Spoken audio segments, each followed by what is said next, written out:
നാളിൽ മുൻമഴ പെയ്യിച്ച പരമപിതാവേ പിന്മഴ നൽകാൻ. നാളിൽ മുൻമഴ പെയ്യിച്ച പരമപിതാവേ പിന്മഴ നൽകാൻ. പിന്മഴ പെയ്യണം, മാലിന്യം മാറേണം, നിഞ്ജനമുണർന്നു വേല ചെയ്യുവാൻ. പിന്മഴ പെയ്യണം, മാലിന്യം മാറേണം, നിഞ്ജനമുണർന്നു വേല ചെയ്യുവാൻ. നാളിൽ മുൻമഴ പെയ്യിച്ച പരമപിതാവേ പിന്മഴ നൽകാൻ.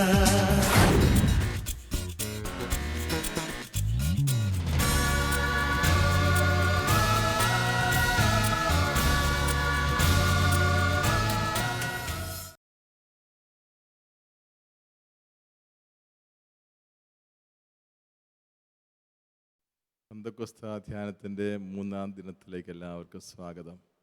ഇന്നലെ നാം ധ്യാനിച്ചത്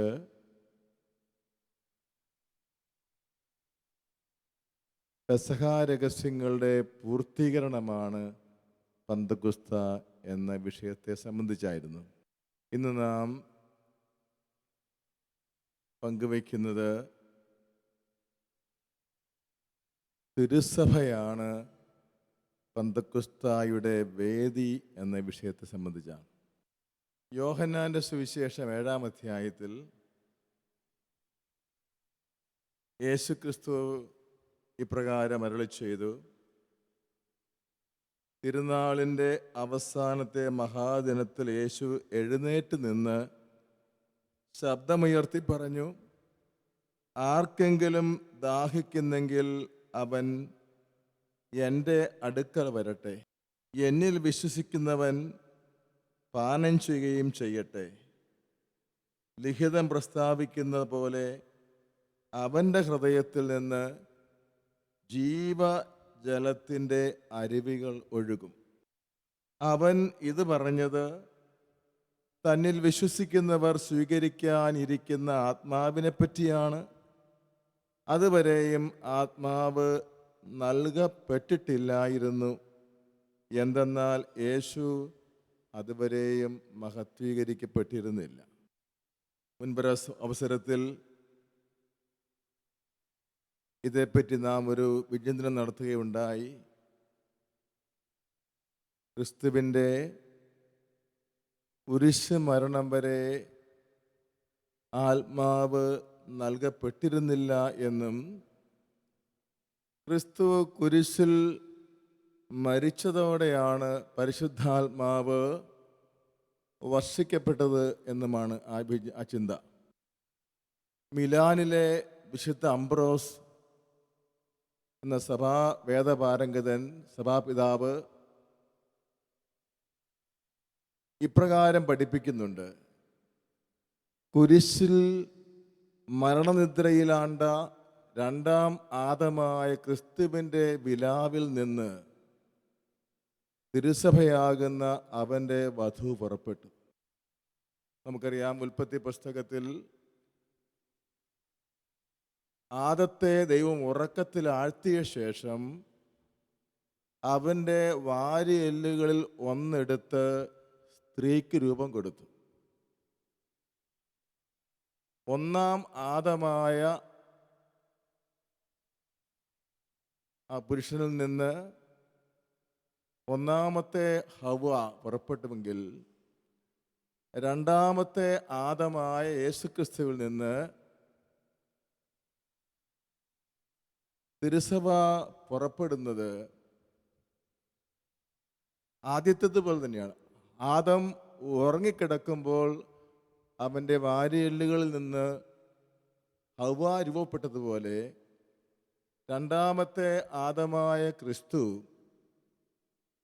കുരിശിലെ മരണ ഉറക്കത്തിൽ ലയിച്ചിരിക്കുമ്പോൾ അവൻ്റെ വിലാപ്പുറത്തു നിന്നാണ് സഭ പുറപ്പെട്ടത്.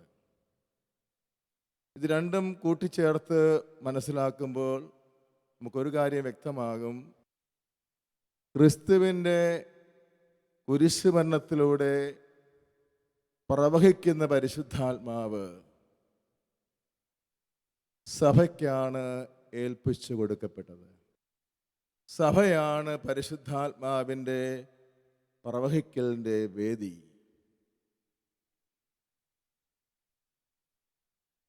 സഭയെയാണ് ദൈവം തൻ്റെ പരിശുദ്ധാത്മാവിനെ ഭരമേൽപ്പിച്ചത്.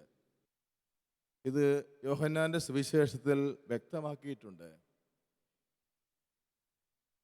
യേശുവിൻ്റെ മരണത്തെ തുടർന്ന് യഹൂദരെ ഭയന്ന് കതകടച്ചിരുന്ന അപ്പോസ്തലന്മാർക്ക് യേശു ആദ്യം പ്രത്യക്ഷപ്പെട്ടപ്പോൾ അവരുടെ മേൽ പരിശുദ്ധാത്മാവ് നിശ്വസിക്കുകയാണ് ചെയ്തത്. ലൂക്കായുടെ സുവിശേഷത്തിൽ ഉത്ഥാന അനന്തരം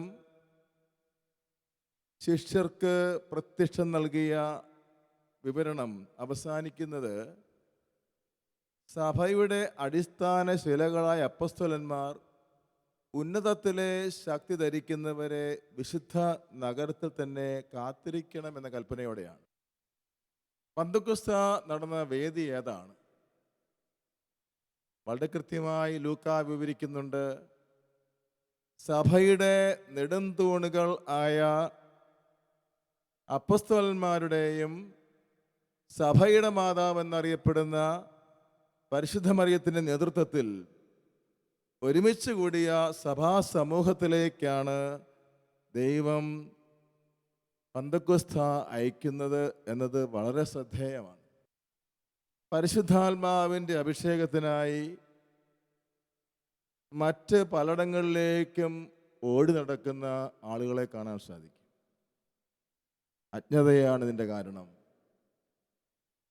ദൈവത്തിൻ്റെ രക്ഷാകര പദ്ധതിയിൽ ദൈവം തൻ്റെ ആത്മാവിനെ വർഷിച്ചത് എപ്പോഴും സഭയിലാണ്. പത്രോസ് എന്ന വ്യക്തിക്കോ മറ്റേതെങ്കിലും അപ്പോസ്തലന്മാർക്കോ വ്യക്തിപരമായി നൽകിയതിനേക്കാളെല്ലാം അധികമായി സഭയ്ക്കാണ് ദൈവം തൻ്റെ ആത്മാവിനെ ഭരമേൽപ്പിച്ചത്. സഭയിലേക്കാണ് ഇതിൻ്റെ ആത്മാവിനെ വർഷിച്ചത്. കത്തോലിക്കാ സഭയുടെ സാർവത്രിക മതബോധന ഗ്രന്ഥത്തിൽ 778 ഖണ്ഡികയിൽ സഭയെപ്പറ്റി മനോഹരമായ ഒരു വിശദീകരണമുണ്ട്. അതിങ്ങനെയാണ്: സഭ ദൈവത്തിൻ്റെ രക്ഷാകര പദ്ധതിയുടെ മാർഗവും ലക്ഷ്യവുമാണ്.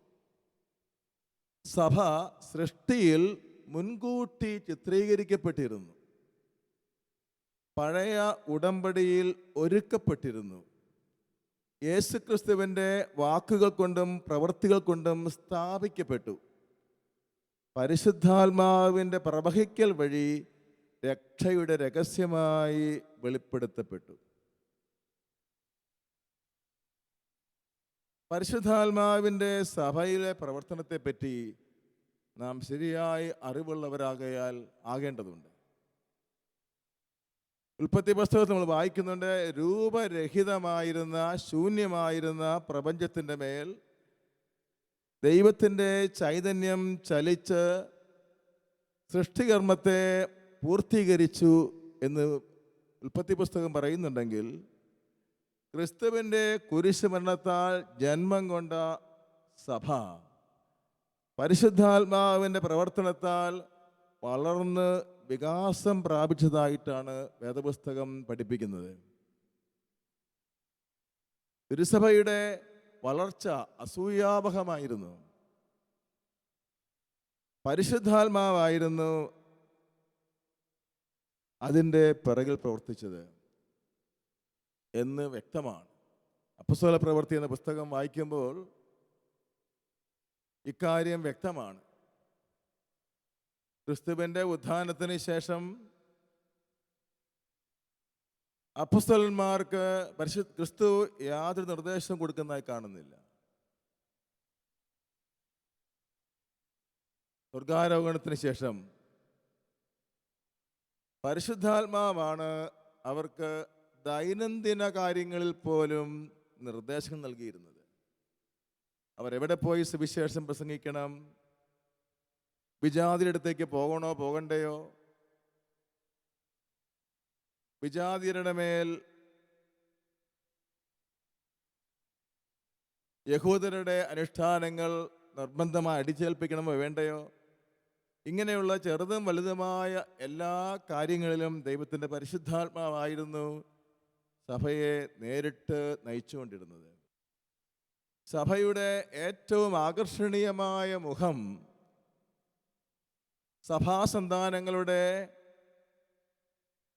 വിസ്മയകരമായ സ്നേഹമായിരുന്നു. സഭാപിതാവായിരുന്ന തെർത്തുല്യൻ പറയുന്നത്, വിജാതീയർ ആദ്യകാല ക്രൈസ്തവരെ നോക്കി ക്രിസ്ത്യാനികളുടെ സ്നേഹം എത്ര വലുതാണ് എന്ന് ആശ്ചര്യപ്പെടുമായിരുന്നു എന്നാണ്. പരിശുദ്ധാത്മാവ് വിശ്വാസികൾ വന്നു നിറഞ്ഞപ്പോൾ അവർ സ്നേഹത്തിൻ്റെ ഏറ്റവും ഉന്നതമായ മാതൃകകളായി മാറി. അപ്പോസ്തല പ്രവൃത്തിയിൽ വിവരിക്കുന്ന പോലെ അവർ തങ്ങൾക്കുണ്ടായിരുന്നതെല്ലാം വിറ്റ് ആവശ്യക്കാർക്ക് വീതിക്കേണ്ടതിനായി അപ്പോസ്തലന്മാരുടെ പാദങ്ങൾ അർപ്പിച്ചു. അവർ ഒരു ഹൃദയവും ഒരു മനസ്സും ഉള്ളവരായി തീർന്നു. സഭയുടെ ആദ്യകാലത്തെ ചരിത്രം പഠിക്കുമ്പോൾ വിശ്വാസികളുടെ എണ്ണം അനുദിനം വർദ്ധിച്ചുകൊണ്ടിരുന്നു എന്ന് അപ്പോസ്തല പ്രവൃത്തിയിൽ ലൂക്കാസ് സുവിശേഷൻ ആവർത്തിക്കുന്നുണ്ട്. അതിൻ്റെ മുഖ്യമായ കാരണം പരിശുദ്ധാത്മാവിൻ്റെ ശക്തിയാൽ ശിഷ്യന്മാർ പ്രവർത്തിച്ചിരുന്ന അത്ഭുതങ്ങളും അടയാളങ്ങളുമാണ്. യഹൂദർക്കും വിജാതിയർക്കും തീർത്തും അസ്വീകാര്യമായിരുന്നു ഈ പുതിയ മാർഗം, സുവിശേഷം.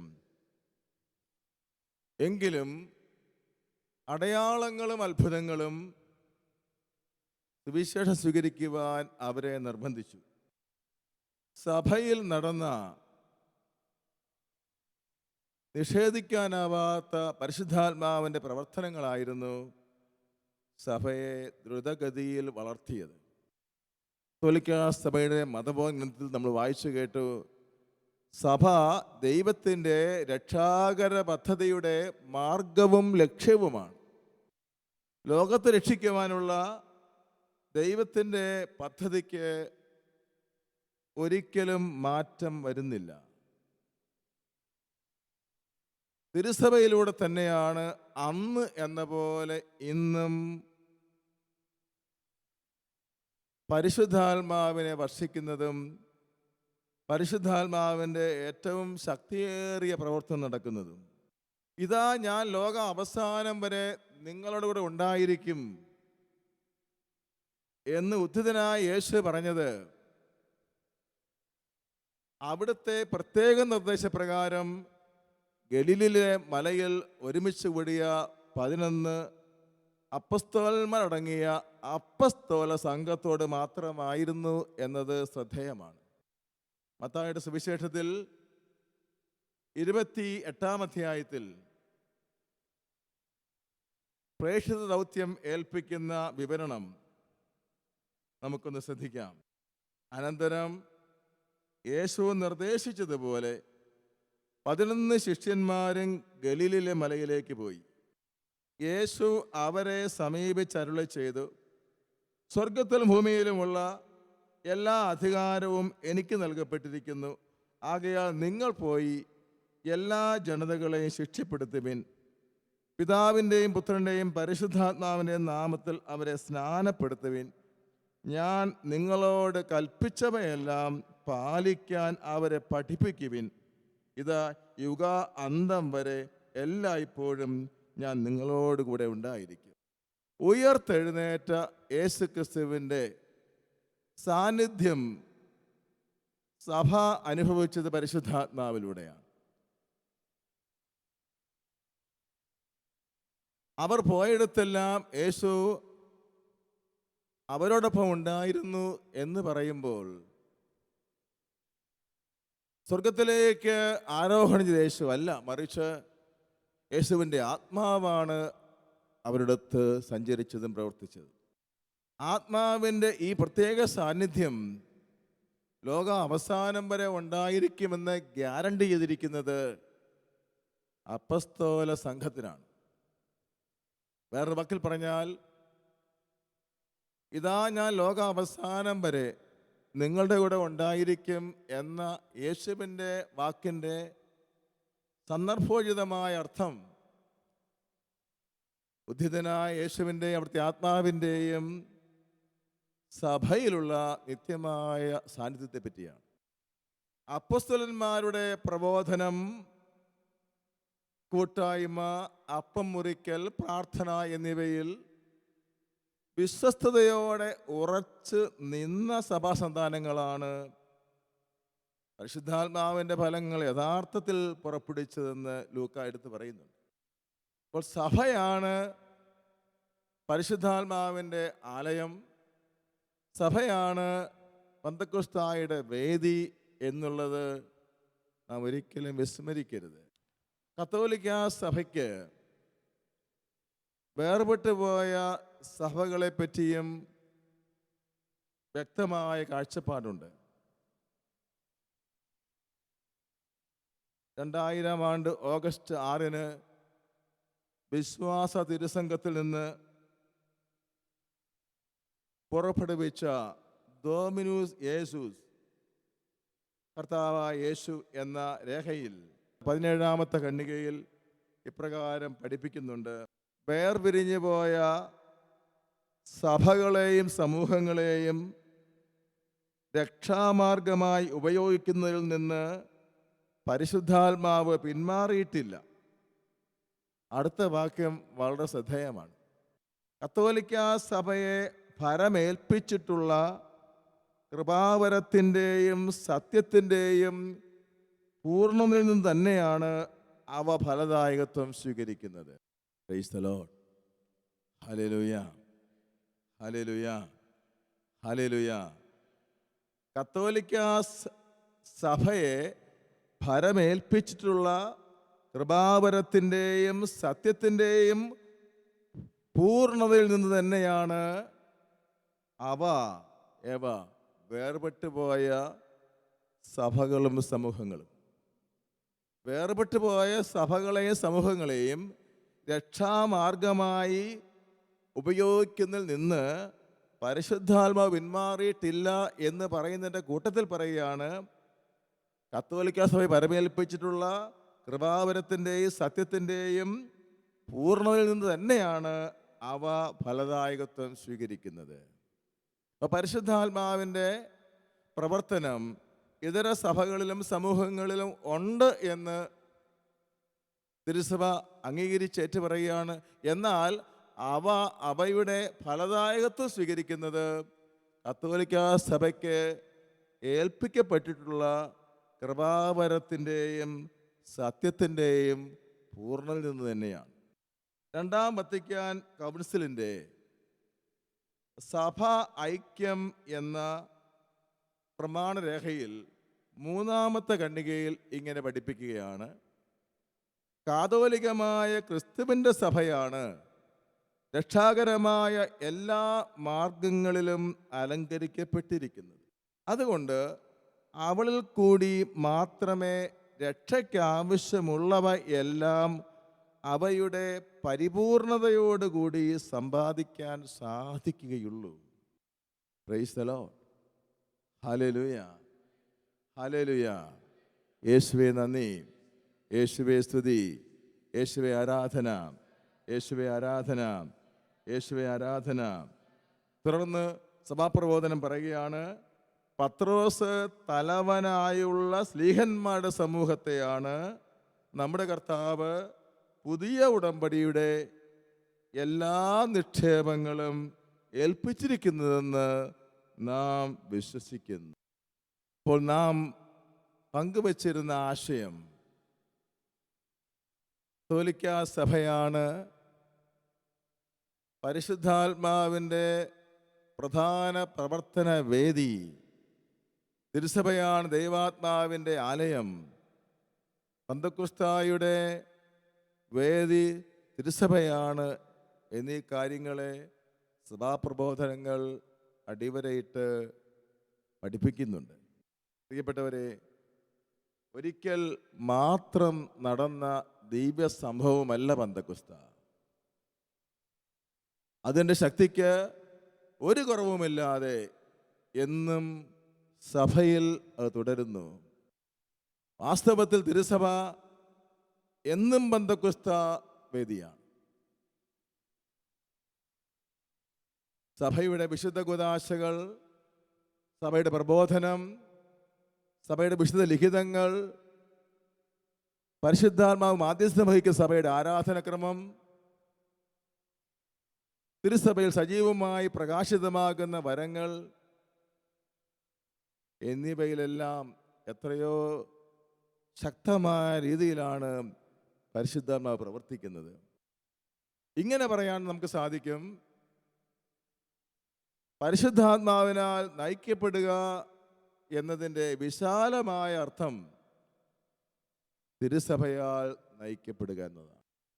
തിരുസഭയാൽ നയിക്കപ്പെടുക എന്നതാണ് പരിശുദ്ധാത്മാവിനാൽ നയിക്കപ്പെടുക എന്നതിൻ്റെ വിശാലമായ അർത്ഥം. 3 വിധത്തിലാണ് പരിശുദ്ധാത്മാവ് ജനത്തെ സഭയിലൂടെ നയിക്കുന്നത്. ഒന്നാമത്തേത് സഭയുടെ പ്രബോധനങ്ങളിലൂടെയാണ്. ദൈവത്തിൻ്റെ വെളിപാട് നമുക്ക് സംലഭ്യമാകുന്നത് എഴുതപ്പെട്ട വചനമായ ബൈബിളിലൂടെ എന്നതുപോലെ തന്നെയാണ് സഭയുടെ വിശുദ്ധ പാരമ്പര്യത്തിലൂടെയും. സഭയുടെ വിശുദ്ധ പാരമ്പര്യത്തിൻ്റെ ഒരു പ്രധാന വഴിയാണ് സഭയുടെ പ്രബോധനങ്ങൾ.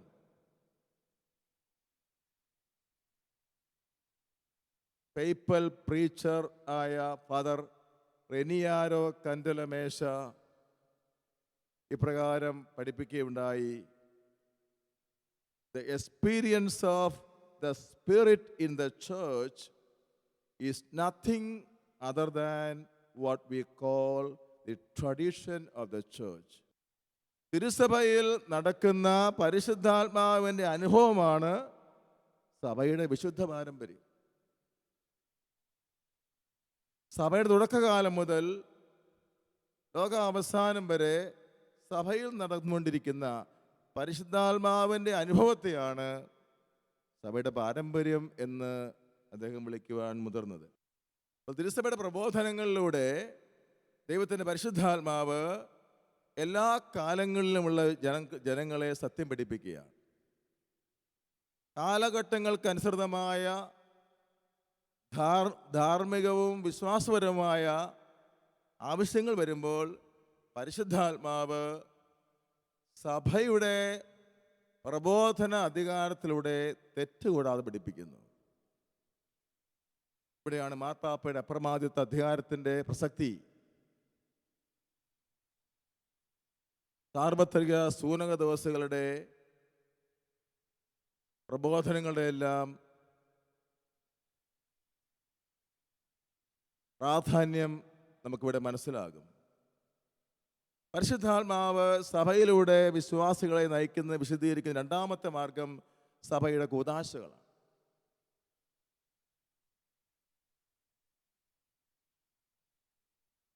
ഏഴ് കൂദാശകളിലൂടെയും പരിശുദ്ധാത്മാവ് പ്രവർത്തിക്കുകയാണ്. ഉദാഹരണം, വിശുദ്ധ കുർബാനയിൽ അപ്പത്തിൻ്റെ മേൽ പരിശുദ്ധാത്മാവ് എഴുന്നള്ളി വരുമ്പോൾ ക്രിസ്തുവിൻ്റെ ശരീരമായി അത് മാറും. കുർബാനയിൽ പരിശുദ്ധാത്മാവിൻ്റെ ആഗമനത്തിന് വേണ്ടിയുള്ള പ്രാർത്ഥനയുണ്ട്. ക്രിസ്തുവിൻ്റെ മനുഷ്യാവതാരവും മരണവും ഉത്ഥാനവും ആഘോഷിക്കുന്ന ബലിയുടെ അവസാന ഭാഗത്ത് റൂഹാക്ഷണ പ്രാർത്ഥനയുണ്ട്. പരിശുദ്ധാത്മാവ് എഴുന്നള്ളുന്ന സമയം. ആദ്യ പെന്തക്കോസ്തായിൽ സെഹിയോൻ മാളികയിൽ ഉണ്ടായ അതേ അഭിഷേകം ഓരോ ദേവാലയത്തിലെയും ബലിപീഠത്ത് സംഭവിക്കുകയാണ്. ഓരോ ബലിയിലും റൂഹാക്ഷണ പ്രാർത്ഥന സമയത്ത് പരിശുദ്ധാത്മാവ് മഹത്വത്തോടെ എഴുന്നള്ളി വന്ന് ദിവ്യരഹസ്യങ്ങളുടെ മേൽ ആവശ്യിക്കുന്നതോടൊപ്പം ബലിയിൽ സ്വയം അർപ്പിച്ചിരിക്കുന്ന വ്യക്തികളിലേക്കും ആവശ്യിക്കും.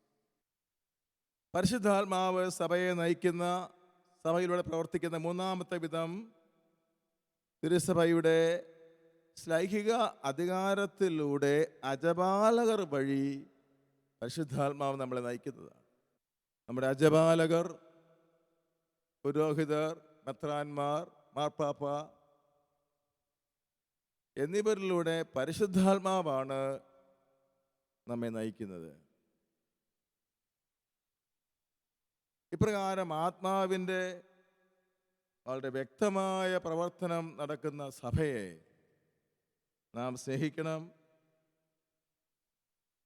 പരിശുദ്ധാത്മാവിൻ്റെ പ്രവർത്തനം സഭയിൽ നടക്കുന്നത് നാം തിരിച്ചറിയണം. ആത്മാവിൻ്റെ അഭിഷേകം വർദ്ധിപ്പിക്കുവാൻ ഉദാശകളിലേക്ക് നാം എത്തണം. പ്രത്യേകിച്ച് വിശുദ്ധ കുർബാനയിൽ നമ്മുടെ ഇടവകകളാണ് സഭയുടെ അടിസ്ഥാന ശിലകൾ, അടിസ്ഥാന ഘടകം. നമ്മുടെ ഓരോ ഇടവകകളിലും പരിശുദ്ധാത്മാവിൻ്റെ പ്രവർത്തനമാണ് നടക്കേണ്ടത്. പരിശുദ്ധാത്മാവിൻ്റെ ഹിതപ്രകാരമാണ് ഇടവകകൾ പ്രവർത്തിക്കേണ്ടത്. ഇടവക ഭരണസമിതി, parish council, family unit general council തുടങ്ങിയ വേദികളൊക്കെ പരിശുദ്ധാത്മാവിനെ ശ്രവിക്കേണ്ട വേദികളായിട്ട് മാറണം. ഈ ഇടവകയെ സംബന്ധിച്ചുള്ള ദൈവാത്മാവിൻ്റെ ആഗ്രഹം, ദൈവാത്മാവിൻ്റെ പ്ലാൻ, ദൈവാത്മാവിൻ്റെ ഉദ്ദേശം എന്തെന്ന് പ്രാർത്ഥനാപൂർവം കണ്ടെത്തുന്ന വേദികളായി ഇടവകയുടെ ഭരണസമിതികൾ മാറി തുടങ്ങുമ്പോൾ ദൈവത്തിൻ്റെ പരിശുദ്ധാത്മാവ് ആ ഇടവകയുടെ നാഥനും കർത്താവുമാകും. ആദിമ സഭ കാണിച്ചു തരുന്ന മാതൃക അതാണ്. അപ്പോസ്തലന്മാർ ഒരുമിച്ച് കൂടി ജെറുസലം സൂനകദോസിൻ്റെ ചരിത്രം അതാണ്. ആദിമസഭയെ രണ്ടായി തകർക്കാൻ സാധ്യതയുണ്ടായിരുന്ന വലിയ പ്രതിസന്ധി വന്നപ്പോൾ അവർ എന്താണ് ചെയ്തത്? അവർ ഒരുമിച്ച് കൂടി പ്രാർത്ഥനയിൽ വസിച്ചു. ആ സൂനകദോസിൻ്റെ തീരുമാനം പിന്നീട് അറിയിക്കുന്നത് എങ്ങനെയാണ്? അപ്പോസ്തലന്മാർ പറയുകയാണ്, ഞങ്ങൾക്കും പരിശുദ്ധാത്മാവിനും തോന്നി വിശ്വാസം സ്വീകരിക്കുന്ന വിജാതീയരുടെ മേൽ യഹൂദാചാരങ്ങൾ അടിച്ചേൽപ്പിക്കരുതെന്ന് ഞങ്ങൾക്കും പരിശുദ്ധാത്മാവിനും തോന്നി. ആദിമസഭാ സമൂഹങ്ങൾ തീരുമാനങ്ങൾ എടുത്തിരുന്നത് പരിശുദ്ധാത്മാവിൽ നിന്നാണ്. പരിശുദ്ധാത്മാവിന് നമ്മുടെ ഇടവകകളിൽ, ഇടവകയുടെ പ്രവർത്തനങ്ങളിൽ അവിടുന്ന് അർഹിക്കുന്ന സ്ഥാനം നൽകുകയാണെങ്കിൽ ആദ്യ നാളുകൾ എന്ന പോലെ അത്ഭുതകരമായ അടയാളങ്ങൾ പ്രവർത്തിച്ച് നമ്മുടെ സഭാസമൂഹങ്ങളെ പരിശുദ്ധാത്മാവ് നയിക്കും. ഈ പെന്തക്കോസ്ത അനുഭവധ്യാനത്തിൽ പങ്കെടുക്കുന്ന നമുക്ക് നമ്മുടെ ദൈനംദിന വ്യക്തിപരമായ കാര്യങ്ങളിൽ മാത്രമല്ല, സഭാകാര്യങ്ങളിലും പരിശുദ്ധാത്മാവിന് അവിടുന്ന് അർഹിക്കുന്ന സ്ഥാനം കൊടുക്കുകയും അവിടുത്തെ മാർഗനിർദ്ദേശവും അവിടുത്തെ നേതൃത്വവും അംഗീകരിക്കുന്ന ഒരു സഭാത്മക ജീവിതം നയിക്കുവാൻ പരിശ്രമിക്കാം.